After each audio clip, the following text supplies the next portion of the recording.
నమస్కారం NS news కి స్వాగతం నా పేరు ఉషా ముందుగా ముఖ్యాంశాలు అన్నమయ్య జిల్లా రాయచోటిలో ఎన్టీఆర్ భరోసా పెన్షన్ పంపిణీ కార్యక్రమంలో పాల్గొన్న రాయచోటి ఎమ్మెల్యే రాంప్రసాద్ రెడ్డి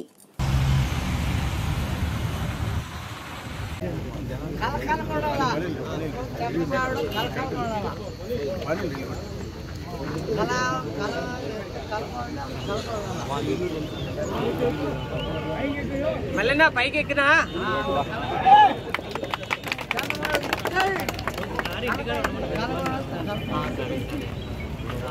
ఇట్లా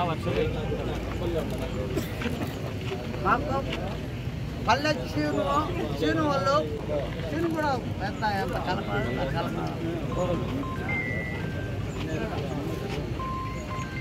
చీను పెద్దగా ఓకేనా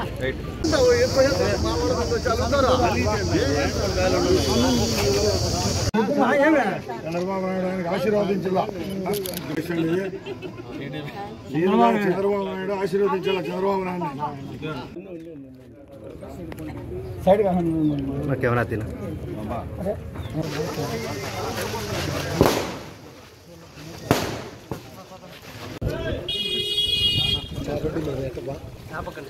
అందరికీ నమస్కారం. ఈరోజు చాలా సంతోషంగా ఉంది. రాయచోటి నియోజకవర్గంలోనే కాకుండా రాష్ట్రంలో ఎక్కడా లేని విధంగా రెండో విడత అంటే ప్రభుత్వం ఏర్పాటు చేసిన తర్వాత రెండో నెల పెన్షన్ కార్యక్రమం దిగ్విజయంగా ఈరోజు కార్యక్రమాన్ని మొదలుపెట్టాం. ముఖ్యంగా చంద్రబాబు నాయుడు గారి ప్రభుత్వం పేదలపై ఎంత చిత్తశుద్ధి ఉందో మీ అందరికీ తెలుసు. గత ప్రభుత్వాల్లో పేదవాడిని చూస్తే అసహించుకునే పరిస్థితి ఆ రోజైతే, ఈరోజు హక్కును చేర్చుకొని నేనున్నానంటూ ప్రభుత్వం ఏర్పాటు చేసిన తర్వాత టెన్షన్గా 1వ తారీఖున ఇంటికి వెళ్ళి వాళ్ళ ఆశీర్వాదాలు తీసుకుంటూ పెన్షన్ ఇస్తున్న ప్రభుత్వం ఏదైనా ఉందంటే తెలుగుదేశం పార్టీ అని చెప్పేదానికి గర్వంగా ఉంది. ఈరోజు సుమారు 65 లక్షల మంది లబ్ధిదారులకు ఇంటి దగ్గరికే పెన్షన్ ఇస్తున్న ప్రభుత్వాన్ని మీరందరూ ఆశీర్వదించాలా. ముఖ్యంగా ఈ ప్రభుత్వం రాబోయే 5 సంవత్సరాల్లో ఏవైతే హామీలు ఇచ్చామో అవన్నీ తూచా తప్పకుండా నెరవేర్చేదానికి చంద్రబాబు నాయుడు గారి ప్రభుత్వం సిద్ధంగా ఉందని తెలియజేసుకుంటున్నా. అలాగే మన రాయచోటి నియోజకవర్గంలో సుమారు 40,000 మంది లబ్ధిదారులు ఉన్నారు ఈ పెన్షన్లకు. ఇంకా రాబోయే కాలంలో ఎవరైతే నిజంగా అర్హులు ఉన్నారో వాళ్ళ ఇళ్ళ దగ్గరికి వచ్చి వాళ్ళకు పెన్షన్ రాసుకొని వచ్చే నెలల్లో కూడా వాళ్ళకి ఇచ్చేదానికి మేము సిద్ధంగా ఉన్నామని చెప్తున్నా. ముఖ్యంగా పేదవాడికి ఏదైతే అవసరమో అవన్నీ చేసేది ఎవరన్నా ఉన్నారంటే అది కేవలం చంద్రబాబు నాయుడు గారే.